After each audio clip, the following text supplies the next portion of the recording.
नमस्कार। झारखंड में हालत बेहद ही ख़राब है, खासकर बारिश को लेकर के। बरसात बिल्कुल भी कम हुई है। आज के अखबार की अगर कटिंग को मैं दिखाऊं तो ये है आज के अखबार की कटिंग, जिसमें आप देख सकते हैं कि राज्य में लगातार दूसरे साल सुखाड़ के हालात। पिछले साल भी झारखंड में बड़े पैमाने पर सूखा पड़ा था और इस साल भी बड़े पैमाने पर सूखा पड़ने जा रहा है। बुआई ही नहीं हो पा रही है, मतलब बारिश ज़रा सा भी नहीं हुई है। हल्की फल्की कभी कभार बारिश होती है, जिसके कारण से किसानों के ऊपर एक बड़ी आपदा विपदा आ चुकी है। और इसी चीज़ को देखते हुए पिछला साल भी सुखाड़ राहत योजना लागू किया गया था और इस बार भी ऐसा कुछ होने जा रहा है। आप देखिए यहाँ पर लिखा हुआ है, चिंता की बात, 30 के बाद भेजी जाएगी रिपोर्ट। राज्य सरकार ने केंद्र को बताया 30, आज है 22 अगस्त, 30 अगस्त के बाद जो है वो राज्य सरकार केंद्र को सुखाड़ की स्थिति के बारे में रिपोर्ट भेजेगी। राज्य सरकार ने केंद्र को बता दिया है कि राज्य में लगातार दूसरी बार सुखाड़ की स्थिति हो गई है और समय पर बारिश नहीं होने की वजह से कई जिलों की स्थिति अच्छी नहीं है।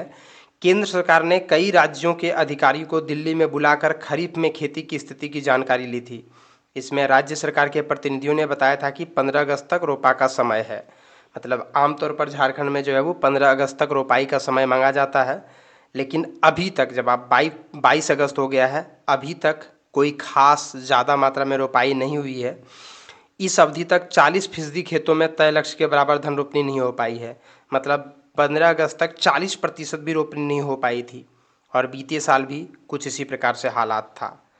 8 जिलों में धान रोपनी की स्थिति कितनी प्रतिशत है वो यहाँ पर दिया हुआ है। पलामू में मात्र 2.96%, जामताड़ा में 5.63%, दुमका में 7.63%। इस प्रकार से अलग अलग राज्यों में प्रतिशत दिया हुआ है, अलग अलग जिलों में प्रतिशत दिया हुआ है कि कहाँ कितनी प्रतिशत जो है वो धान रोपाई हुई है। राज्य के 8 जिलों में कम बारिश के कारण से 80% से अधिक कृषि योग्य भूमि पर अब तक धान की रोपाई नहीं हो पाई है। इस प्रकार से अगर देखें तो एक बहुत ही भयानक स्थिति से गुजर रही है झारखंड, और फिर से एक बार संभावना है कि पिछले साल के तर्ज पर ही इस बार भी शायद ये योजना देखने को मिले। जिस प्रकार से पिछली बार झारखंड सरकार ने मुख्यमंत्री सुखाड़ राहत योजना लागू किया था, उसी प्रकार से हो सकता है कि इस बार भी देखने को मिले। आप देखिए ये पिछले साल का मैं आपको दिखा रहा हूँ, 22 जिलों के 226 सूखाग्रस्त प्रखंड थे उस समय, मतलब 22 जिलों में सूखा पड़ा था और इस बार भी हालात कुछ ऐसा ही है। और इसीलिए एक बार फिर से ऐसी संभावना है कि मुख्यमंत्री सुखाड़ राहत योजना जो है वो एक बार पुनः लागू हो जाएगी। आप हमारे चैनल पर बने हुए रहिएगा, हम आपको अपडेट देते रहेंगे। अभी फिलहाल ये वाली योजना चल रही है जो कृषि बीमा के लिए है। अगर आपने फसलों की बुआई की है तो आप इसमें बीमा करा सकते हैं। बीमा कराने के लिए आपको जो है वो अपना आधार कार्ड, अपना बैंक खाता, ज़मीन का पर्चा और मुखिया द्वारा सत्यापित वंशावली या फिर ग्राम प्रधान द्वारा सत्यापित वंशावली आपको ले करके चले जाना है नज़दीकी प्रज्ञा केंद्र या CSC सेंटर में, या आप खुद भी इस काम को ऑनलाइन कर सकते हैं अगर आपको जानकारी है तो।